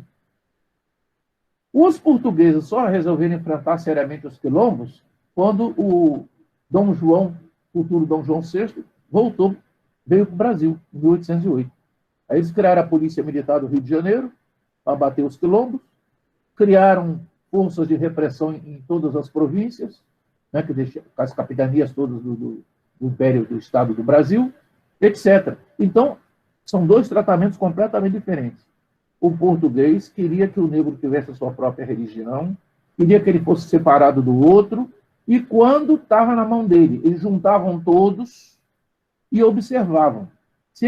Sabe o que eles faziam quando eles descobriam que tinha um que era protegido dos outros? Por exemplo, os príncipes da costa africana, eles no Brasil, eles não trabalhavam, porque os outros escravos não permitiam que eles trabalhassem. Então, quando ele era mandado para a plantação, tinha algum escravo que levava ele para o meio do mato, e ele ficava lá sentado ou passeando, e os outros faziam o trabalho dele. Na hora de voltar, ele vinha e se juntava e era trazido, porque ele tinha, inclusive, certas atribuições mágicas dentro do contexto. O outro não podia permitir que ele trabalhasse. Quando o português descobria, esse cara não trabalha, esse cara é protegido pelos outros, esse cara é respeitado pelos outros. Quando ele descobriu um sinal de que aquele indivíduo era uma pessoa importante para o grupo, eles deportavam o cara de volta para a África. Eles se davam o trabalho de botar o cara no navio e despejar ele lá na África. Não queremos esse cara aqui. E alguns senhores mais renitentes até mandavam matar. Para não ter essa despesa, mandavam matar aquele sujeito, sumiam com ele. Então é completamente diferente. No Brasil, o negro é uma maioria, nos Estados Unidos é uma minoria. Nos Estados Unidos, a religião é protestante. Ela reconhece a existência do indivíduo. No Brasil, era o catolicismo. Só se reconhece a existência do grupo. O catolicismo é completamente diferente. O padre é a sua ligação com Deus. Você não pode ler a Bíblia está escrita em latim, etc. Então, é melhor batizar aquele negro, para ele não ser atormentado pelo demônio e vir assassinar você, e deixar ele praticar a religião dele escondido. Mais ou menos escondido. Então, são situações totalmente diversas. Professor, posso fazer outras, então? Eu tentei juntar aqui algumas que são parecidas, se relacionam. O Thiago Saped diz assim: professor, você poderia falar sobre a função de Bolsonaro nesse contexto atual de exploração e precarização do trabalho e racismo? O que muda do contexto neoliberal dos anos 90?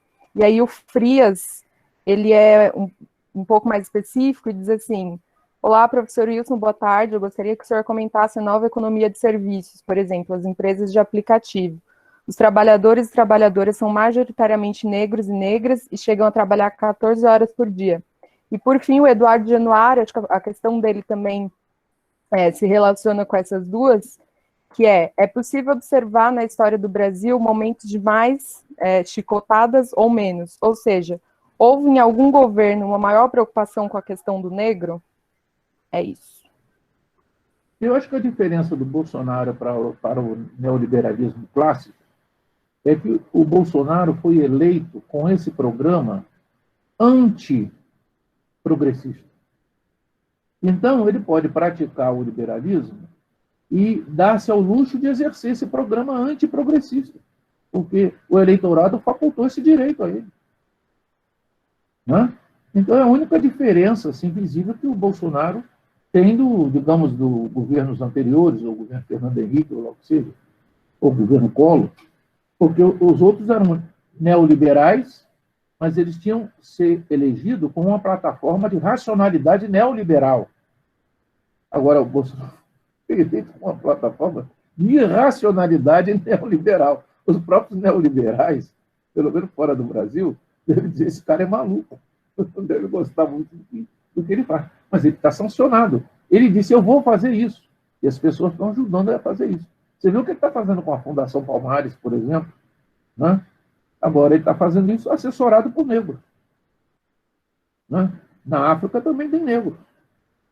Tem aqueles da Nigéria, que tocam fogo nas aldeias para facilitar o trabalho das companhias de petróleo, e tem aqueles cujas aldeias são incendiadas e escapam por pouco do incêndio.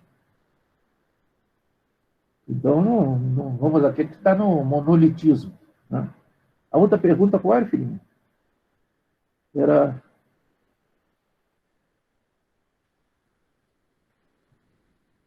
Seu microfone, Adriana. O Frias fala da pergunta sobre a precarização atual, né? Ah, sim, as moças que trabalham nesse sistema de internet, etc. Isso. As pessoas trabalharão nas condições em que elas acharem para trabalhar. Porque as pessoas têm duas situações. Elas precisam sobreviver. Então, se nós olharmos, por exemplo, uma pessoa que vende alguma coisa na porta do metrô, veremos que é uma coisa terrível. Como é possível essa pessoa estar vendendo aí bugiganga na porta do metrô? Você vê uma pessoa estender uma coisa no chão e ficar vendendo? Você vê aquelas pessoas vendendo aqueles bombonzinhos? É o trabalho que a pessoa achou.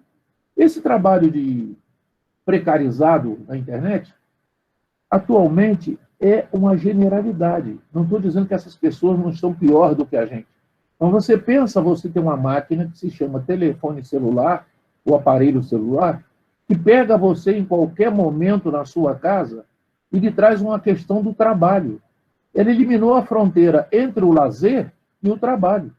E uma das críticas que a teoria marxista e os sociólogos marxistas mais desenvolveram foi essa diferença entre o trabalho e o lazer.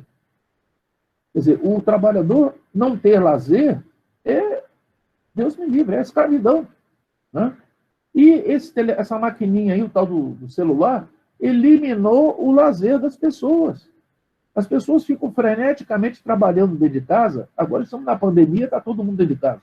Mas você sabe, antes da pandemia começar, as pessoas, 11 horas da noite, estavam recebendo recados dos seus trabalhos. Olha, nós esquecemos daquilo assim, lembra que amanhã cedo você tem que... Quer dizer, e o horário de trabalho? Porque você vende 8 horas para o seu patrão. Gasta, num país subdesenvolvido, 2 ou 3 para ir e vir do trabalho. 11. Sobrou 13 horas. Dali você tem que dormir, comer, educar seus filhos, conversar com seus amigos, fazer farra, cometer erros, porque no trabalho você não pode cometer erros. Então, é tempo de menos. É tempo de menos para essa pessoa. E o celular liquidou essa fronteira. Você vai para casa e o trabalho acompanha você. Essas pessoas que estão trabalhando 14 horas por dia na internet, é só uma questão de sobrevivência. Elas precisam sobreviver. Todo mundo que está trabalhando, se você for um por um deles e perguntar, você gosta dessa atividade? Mesmo que goste, dirá para você, eu estou aqui, espero daqui a uns 5 anos estar em outra posição, está fazendo outra coisa. Todo mundo está lutando para sobreviver. Né? Lembrarei aquela frase do Jean-Paul Sartre. Viver é errar, errar, errar e morrer. Né? E é isso que nós fazemos na sociedade. Nós erramos até morrer. E adotar essas maquininhas aí é um erro. A força de trabalho está se escravizando. Pode ir para a próxima, professor? Pode. Ó, o Marcelo Xavier, ele tem uma questão sobre identitarismo, né? Como o discurso identitário foi cooptado pelo capital. Ele diz assim, professor, de um lado, a situação do negro degrada a cada dia e se aprofunda durante a pandemia. Do outro, o discurso identitário caiu nas graças do capital, sendo explorado por grandes marcas e revalorizado, entre aspas, na mídia. Como o senhor vê a questão de classe e da condição do negro nesse contexto? Eu não sei se o discurso identitário ele está apropriado pelo capital. Eu acho que todo e qualquer discurso que for feito, a mídia capitalista vai procurar maximizar contra. Se você fizer qualquer discurso, queremos limão, cada trabalhador deve receber um limão, eles vão se pôr contra. Porque o limão vai significar um custo mínimo, mas não, ele não vai dizer, dá o limão. Ele não vai dar o limão, porque se eu der o limão, o cara vai pedir outra coisa, gente. Então, ele não dá o limão. Então, tudo que nós falamos, imediatamente, tudo que nós propusermos, imediatamente será atacado pelo sistema de mídia e desmontado pela técnica da propaganda, etc., etc., vai ser trabalhado, digamos assim. Então, não sei se é o discurso identitário, é qualquer coisa que a gente falar. Agora, eu acho que uma coisa mais importante no discurso identitário é o seguinte, é que o discurso identitário, talvez ele tenha fracassado. Talvez a identidade não seja... Aí vamos voltar ao Marx, né? Talvez, formalmente, haja um problema de identidade, mas realmente há só um problema de unidade. É aquele negócio que está lá no Franz Fanon. Quer dizer, quem escraviza o negro, uma boa parte dos escravizadores, são os próprios negros. Se não estivesse negros escravizando o negro, talvez não fosse possível o outro usar o discurso da identidade. Mas as pessoas não... Mais importante do que isso é a consciência fetichista. O equívoco sobre a natureza da mercadoria se estende como o equívoco sobre a natureza do enriquecimento, da riqueza. E as pessoas que são filhos de trabalhadores querem enriquecer. Então, a partir dessa alienação básica, eu acho que já está perdido. Já perdeu a luta. Porque aí vai levar aquele caso da solução individual do aburguesamento. Não tem lugar para todos. Você sabe que vai passar um trem aqui. E você tem um ticket. Então você diz para olha, venham todos para pegar esse trem. Aí a estação vai ficar cheia. Quando a porta abrir, você vai apresentar o seu ticket, você vai subir no ticket e vai embora. O resto vai ficar lá na plataforma. O discurso identitário se revelou como isso. Não há lugar nenhum em que os negros criaram um Estado e funcione para os negros. Todos os Estados funcionam para o capital. Então, daí até ter dito eu, Joel Rufino, Kabengele e um monte de outros que escreveram há 40 anos atrás, 30 anos atrás, que se o negro se aburguesar já é um lucro. Já é uma vantagem, porque do jeito que a coisa é, entendeu? E realmente, você vai se opor à sociedade burguesa sem consciência étnica, sem consciência de classe. Porque você pode dizer, não, professor, mas quem tem a consciência operária, a consciência... Mas também não tem a outra. Digamos que a desalienação do preto, ou do negro, passa por dois momentos, a consciência étnica e a consciência de classe. Mas tem que passar por algum desses momentos, nenhum momento. Como se coloca, então, a identidade do negro? No papel a gente coloca. Você escreve, está lá no papel. Mas o primeiro que você dá uma cordazinha para ele, dá um caramelo para ele e solta ele com 2 tênis bons na pista para ele correr, ele troca de camisa, ele vai correr do outro lado. Isso você vê até olhando para a assessoria do Bolsonaro. Vamos lá, então, mais 2 questões. O Marcelo Adolfo diz, caro professor, se capitalismo, escravidão e exploração étnica estão entrelaçados, se o Brasil tem a maior população negra fora da África, se o retrocesso civilizatório no Brasil vem sendo tão avassalador, seria o Brasil o país que, hoje, ocuparia a posição de elo mais fraco da corrente capitalista e, portanto, estaria acumulando um elevado potencial revolucionário? Aí a Dalet diz, professor Wilson, muito obrigado pela aula, e, se possível, fale um pouco sobre as estratégias de luta. Acho que são 2 questões que estão relacionadas aí. Olha, esse problema do elo mais fraco, o elo mais fraco é generalizado há bastante tempo. Lenin dizia que na época do imperialismo existe o elo mais fraco. É uma teoria do Lenin. E, portanto, estão dadas as condições objetivas para as transformações. E é por isso que a mídia se transformou em algo tão importante. Primeiro com o rádio, depois com a televisão e o cinema, depois, com a rede de satélites. Nós vivemos num mundo que tem 180 emissoras transmitindo via satélite para todos os países do mundo a mesma programação. Nenhum governo nacional no mundo hoje pode ter uma programação nacional. Quando um país qualquer, ou um governo qualquer, manifesta alguma discrepância sobre essa programação da rede de satélites, ele é tratado como inimigo público número 1, inimigo da mídia, inimigo da civilização, inimigo do Ocidente, inimigo da democracia e outras baboseiras. Então, isso significa o seguinte: o nosso problema não é objetivo, porque a exploração imperialista ela cria todo dia motivos para a revolução. O nosso problema é subjetivo. Nós ignoramos o mundo em que vivemos. Nós temos uma consciência alienada.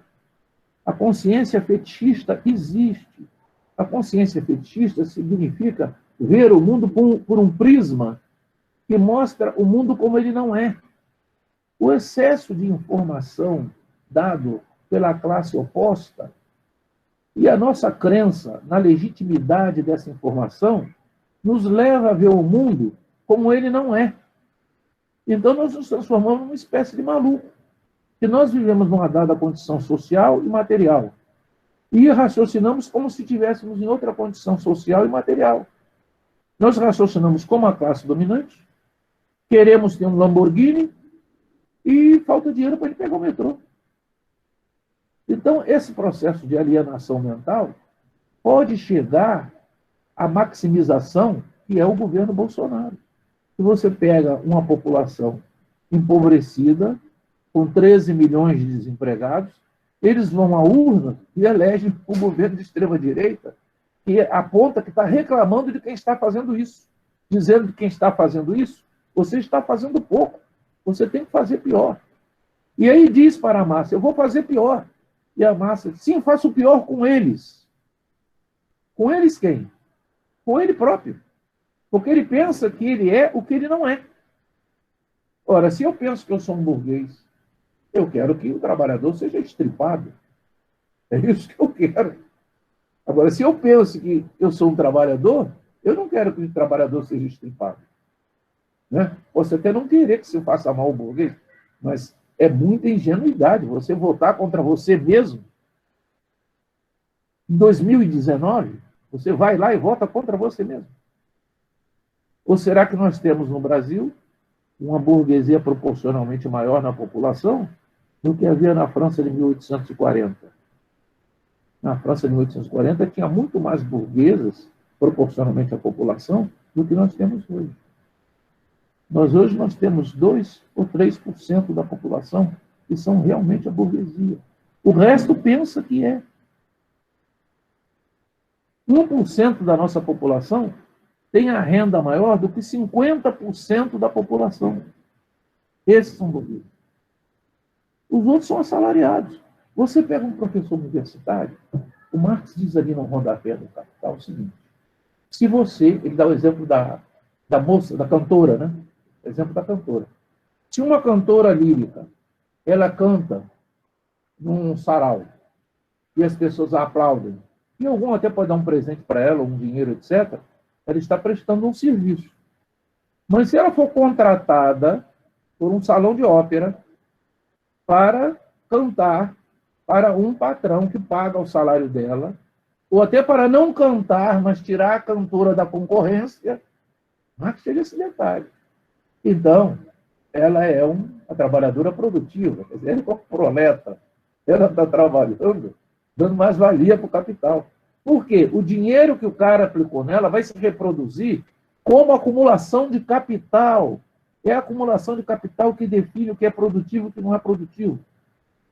Então, nós pegamos um professor universitário que recebe um salário para dar aula.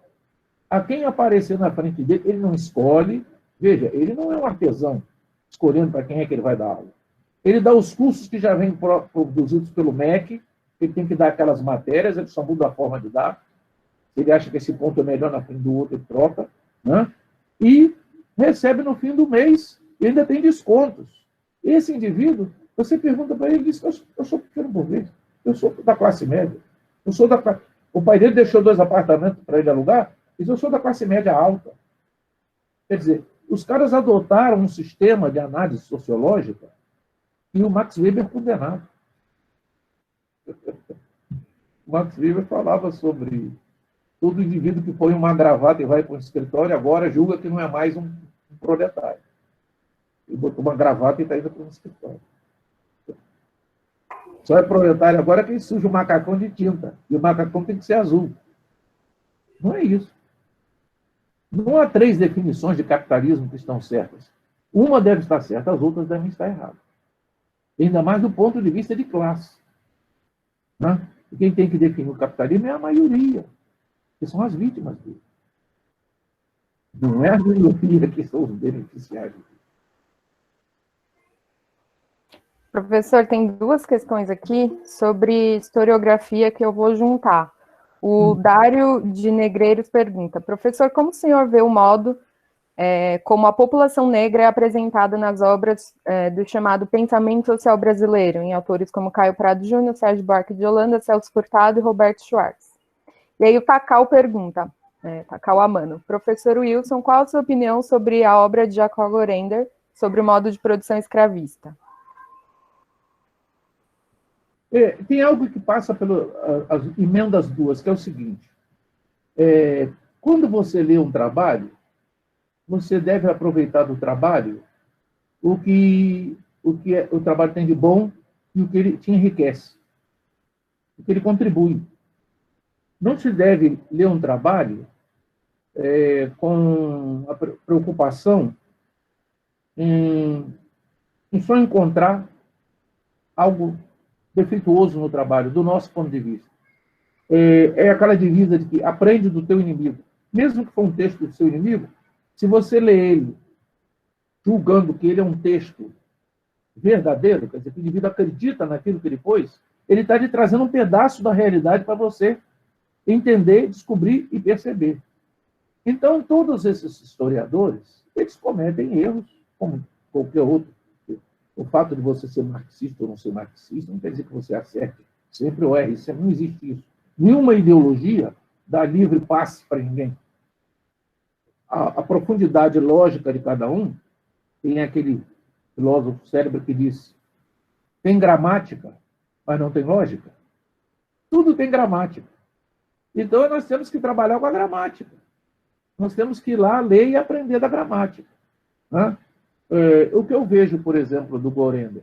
O Gorender fez um esforço para caracterizar a exploração capitalista inicial do sistema lá, a acumulação primitiva, no polo de baixo, no polo onde fica a pobreza, que é do escravismo, era a escravidão.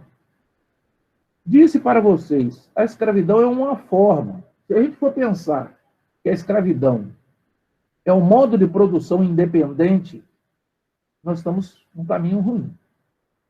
Então, também não vamos transformar isso numa grande batalha.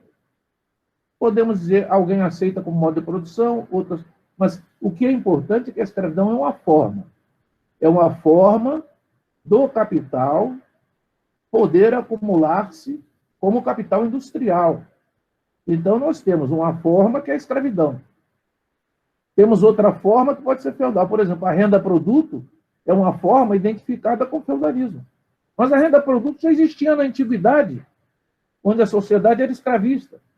Então, nós podemos dizer, não, ninguém pode dizer que essa forma, ela é como existia na antiguidade, que ela é uma forma feudal. Ela é uma forma feudal porque na época feudal ela existiu. E ele é uma forma escravista porque ela existiu no escravismo antigo. A renda-produto, a renda-trabalho. Então, nós não devemos absolutizar demais o fecho. Cada um vai dizer o que ele pensa, o que ele acha. Nós devemos ler aquilo com o intuito de aprender coisas. E não absolutizar coisas. Porque mesmo a explicação que a gente for gerar lá, se a gente transformá-la num absoluto, vai estar errado. Porque você vai encontrando outras informações que você vai ver que tem outras formas também. Não são só aquelas formas que você conheceu. Né? O Marx de lá, A primeira transformação é positiva, e a segunda transformação é negativa. A que perdura é a negativa, não é a primeira positiva. Todas as coisas se transformam no seu contrário. No seu contrário.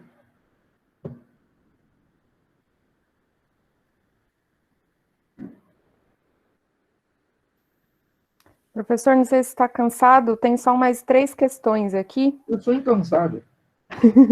Então, eu vou fazer uma questão, quer dizer, uma pessoa mandou aqui, eu acho que o senhor já falou sobre isso, mas ele traz um elemento novo aqui, não sei se você quer comentar. Ó, boa tarde, professor, obrigado pela apresentação, é o Lucas Rodrigues. Em razão do que o senhor comentou sobre o aburguesamento, gostaria que o senhor comentasse o papel da ideologia de afrocentricidade na conformação de um pequeno empresariado negro, de classe média negra, no Brasil, tendo em vista tanto a influência de Marcus Garvey, que reivindicava-se fascista, nesse esforço, quanto os limites para a conformação desse mesmo pequeno empresariado negro em um país de origem colonial e dependente como o Brasil. Digamos que é pouca munição para muito índio. Nós sempre vamos escolher, qualquer pessoa vai escolher, quando você vai se mover para fazer alguma coisa, você vai escolher uma justificativa que vai ser uma ideologia política, que vai ser uma opção política. Você tem que valorizar aquilo que você está fazendo.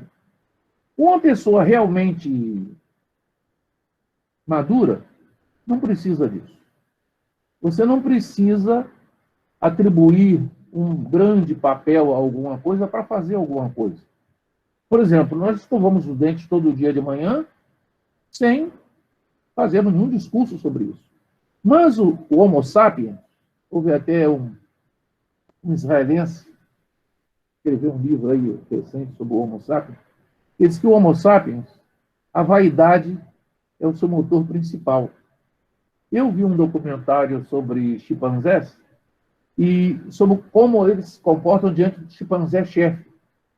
E esse cinematografista americano, esse documentarista, ele fez a mesma coisa numa sala onde as pessoas vão pedir emprego. Ele filmou a sala demonstrando como as pessoas se comportavam diante do indivíduo que ia dar o emprego.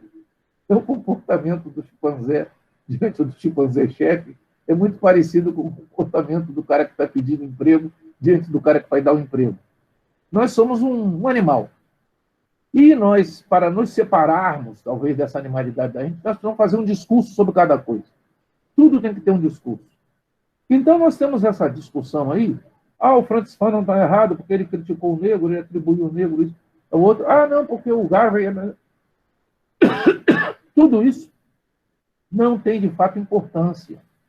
Tem importância se você der importância, você dá importância, tu dá importância.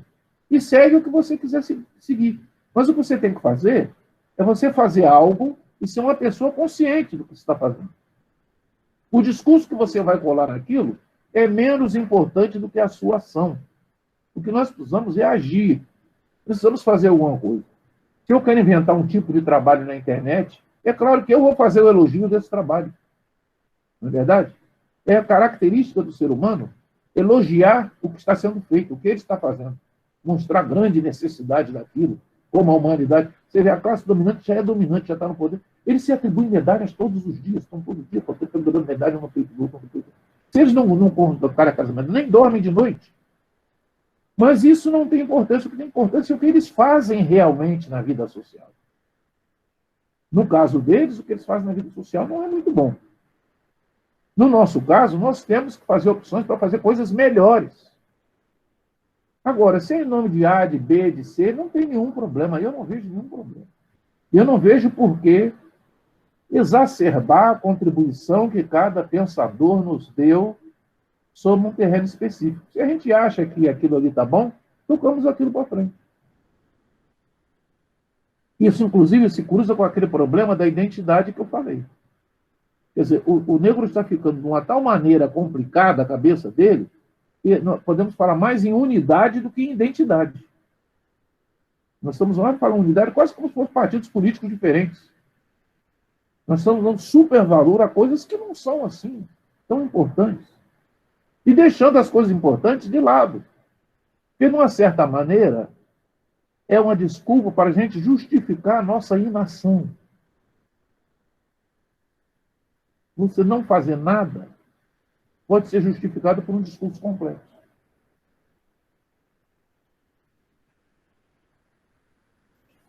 Bom, tem mais duas questões, aí eu vou pedir paciência aí para os camaradas, porque a gente juntou algumas questões, né? E aí tá fora de ordem. Então, o João Vitor Campos dos Reis já tinha mandado essa questão antes de outras que eu fiz aqui. Mas, enfim, vamos lá. É a penúltima, depois tem a Ellen, tá? Então, vamos lá. Boa tarde, professor. Quando você falou sobre o regime de colonato, lembrei de uma entrevista do Hélio Santos no Roda Viva, em 2002. E como ele falava do imigrante branco asiático que teve direito mais facilmente à terra em relação ao negro ex-escravo. A quase escravidão não foi cooptada pelo capital, em função do poder de mentalidade colonialista ainda presa à lei de terras? João Vitor.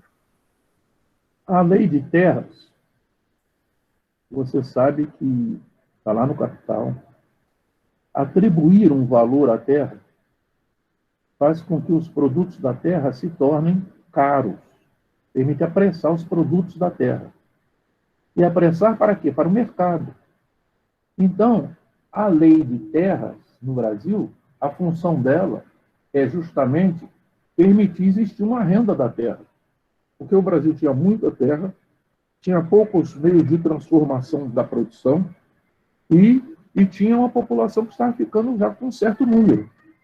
Se você tem o Vila Berdim, tem a Lei Eusébio de Queiroz, e tem, portanto, que deixar a escravidão morrer de morte natural, com a Lei Eusébio de Queiroz, qual a maneira que você pode ter para salvar a agricultura escravagista?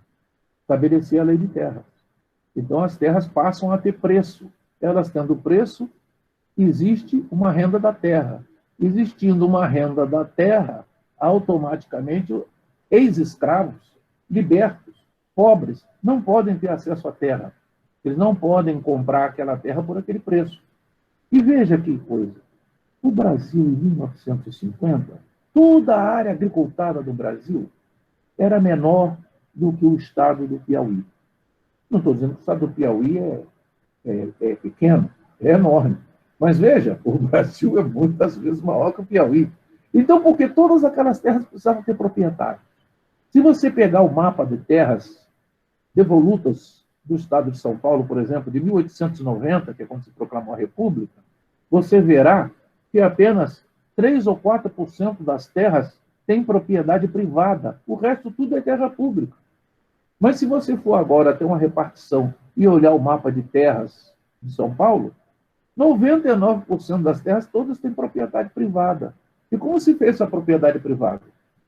Se fez sobre o abrigo da lei de terras. Os senhores de escravos, muitos deles, quando estavam velhos, eles chamavam aqueles seus escravos que eles mais exploraram, que eles mais tiveram proximidade na sua vida, e dizia: fulano, você fica com aquele morro lá para você. Aquele morro é para você. Mas se o indivíduo que ganhou o morro fosse no cartório registrar, o cara do cartório dizia para ele: mas para que você quer registrar isso? Isso está encostado na fazenda de seu fulano de tal. Então ele deu para mim. Eu tenho uma carta dele aqui que ele me deu. O cara mostrava a carta. Então, você tem a carta, está comprovado que é seu. Se você tirar título nenhum, papel nenhum, você vai só gastar dinheiro tirando título. Eles tinham a ordem de não permitir ao escravo ou ao negro ter propriedades. O fazendeiro, o senhor de escravo, deu a propriedade. Eles não permitiam. Você tem muitos quilombos aí pelo Brasil espalhados que são fruto da doação do senhor de escravo de um pedaço da propriedade deles para o escravo. O Estado era pior do que o senhor de escravo. Não registrava, não reconhecia, e até hoje o governo não dá título de terra para quilombola. Ele dá um reconhecimento cultural de uso da terra. Você pode continuar aí usando essa terra que não lhe pertence. O que esse título quer dizer é isso. E com a sociedade de 200 e tantos milhões de habitantes, nós não temos ninguém que diga, isso está errado. Isso está errado. Essa terra tem que ser dada para quem vive nela. Não dão. Eles dão um título que autoriza o indivíduo a ficar lá na terra. Você pode ficar aí, olha, você fica aí que é seu, enquanto ninguém reclamar. Esse que vem depois da vírgula, enquanto ninguém reclamar, eles, quando quiserem dissolver isso, eles dão outro decreto. Em vez de dar 1000 títulos de posse fragmentados, eles dão uma folha de papel só no Diário Oficial, meia-noite, dizendo: perdem validade todos aqueles títulos distribuídos pela Fundação Palmares. Acabou. Acabou. Acabou. Viu?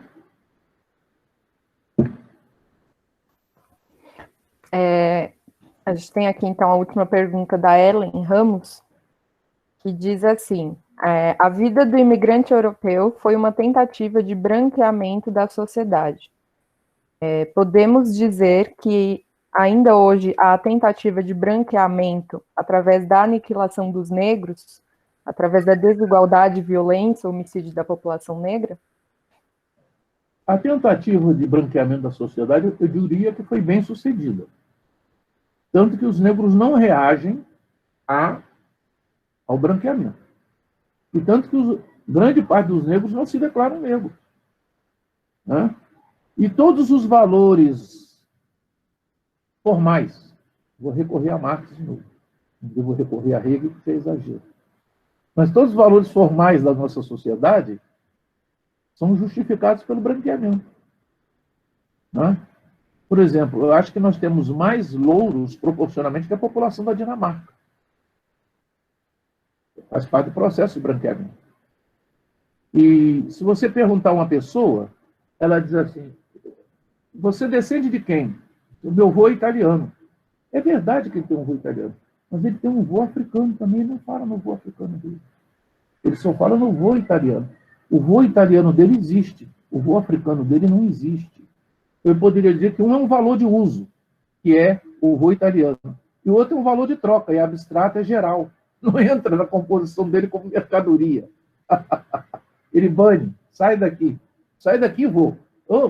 Vou tirar uma fotografia, não fique aqui com sua efígie perto de mim. Então, isso é um ato consciente. É aquele ato do São Pedro que Jesus disse para ele quando é preso lá no Monte das Oliveiras: antes de amanhecer você me renegará 3 vezes. Só que cada um desses brasileiros, ele renega 300 vezes por ano. Porque ele nunca se lembra ao que ele pertence. Ele só se lembra ao que ele não pertence. Eu sou italiano, eu sou alemão, etc. Contarei uma piada para vocês que era muito em voga nos anos 60, que é o seguinte: estão 3 indivíduos sentados numa mesa tomando cafezinho juntos. Aí um diz assim: olha, eu sou racista. Apesar de vocês dizerem aí que não são, eu sou racista. Eu não suporto negro. Aí eu digo: pô, fulano, mas que coisa, que absurdo e tal, não sei o quê. Aí, não, vamos falar honestamente. Você, Beltrano, quem é que você não suporta? Aí o pai diz: eu devo confessar, cara, eu não gosto nem de negro, nem de judeu. Não gosto desses dois.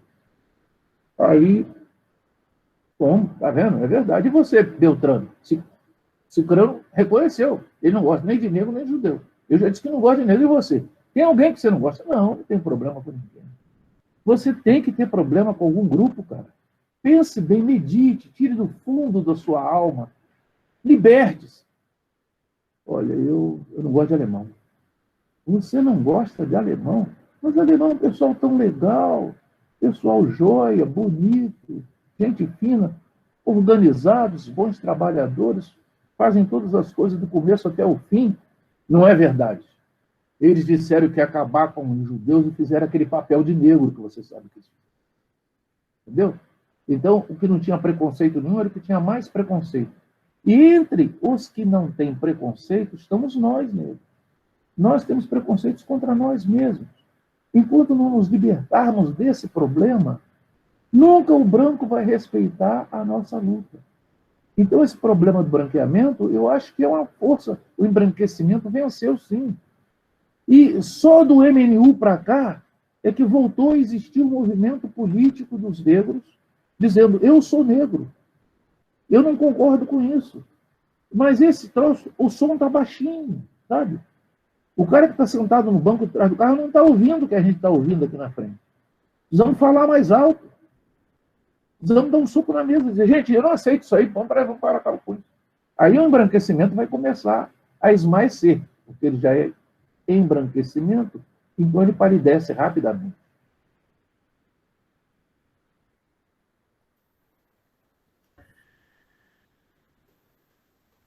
Obrigada, professor. Antes de encerrar, acho que o Lincoln quer falar. Né, Lincoln?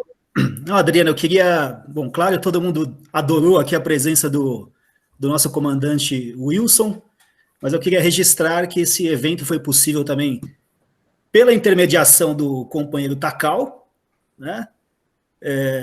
Que, enfim, que nos ajudou bastante, mas também o coletivo de negros aqui que se formou no GEMARX, e especialmente a companheira Adriana, nossa comandante aqui, né?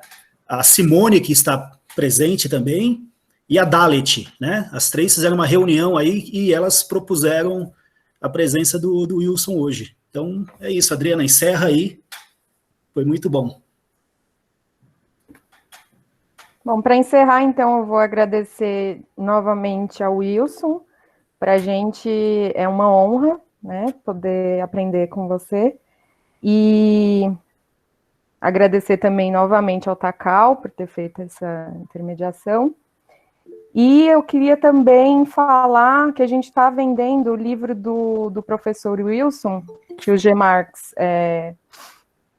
lançou no ano passado, que é o Escritos Estratégicos, né? Nesse livro o professor fala de formas e métodos de luta e estratégia, comenta a estratégia leninista, as experiências da China, do Vietnã, e a gente está vendendo por R$25, mais o frete, né? Aí precisa mandar um e-mail para a gente, e a gente vai calcular e dizer quanto que fica.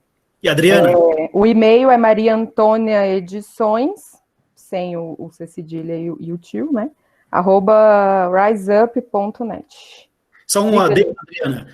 O livro está acabando, mas a gente vai lançar a segunda edição daqui a pouco. Então... Isso. Né? Comprem logo. Sim. Bom, é isso, gente. E por último, obrigada a todo mundo que participou. A gente chegou aí a quase 140 pessoas. O Wilson é realmente um sucesso. E é isso, valeu. Wilson, quer falar alguma coisa aí? Quero me despedir. Agradeço aos colegas que criaram essa oportunidade da gente aqui conversando. E peço desculpa, porque nem sempre o que eu digo é o que a pessoa quer ouvir, mas é importante a gente ouvir também aquilo que a gente não gosta para meditar. Né? Medita, esse cara chegou a essa opinião tão esquisita. E dizer que devemos perseverar nesse caminho da discussão, do debate, e fazer sempre que tiver uma oportunidade, uma discussão, porque tem muita gente querendo nos silenciar. Há muita gente que acha que a democracia não precisa de participação, ela funciona sozinha. É importante para a gente fazer uma demonstração de que nós somos somente uma ponta do iceberg. Tem muita gente querendo discutir e questionando as coisas que estão rolando por aí no Brasil e no mundo. Queria, por exemplo, pedir aos colegas que observassem a luta democrática nos Estados Unidos e como a juventude americana está avançando atualmente e os efeitos que isso pode ter praticamente para aqueles que vivem na América Latina. Obrigado pela oportunidade. Muito obrigada, professor. E, gente, eu estou mandando dúvidas aí. Qualquer coisa que vocês precisarem, contate a gente por e-mail, gmarx.usp@gmail.com, ou pelo Facebook, ou pelo Instagram, é só digitar Gmarx lá que vocês acham. Tá bom? Um abraço, até mais. Tchau. Tchau, tchau. Tchau, tchau, gente. Tchau, querido. Tchau.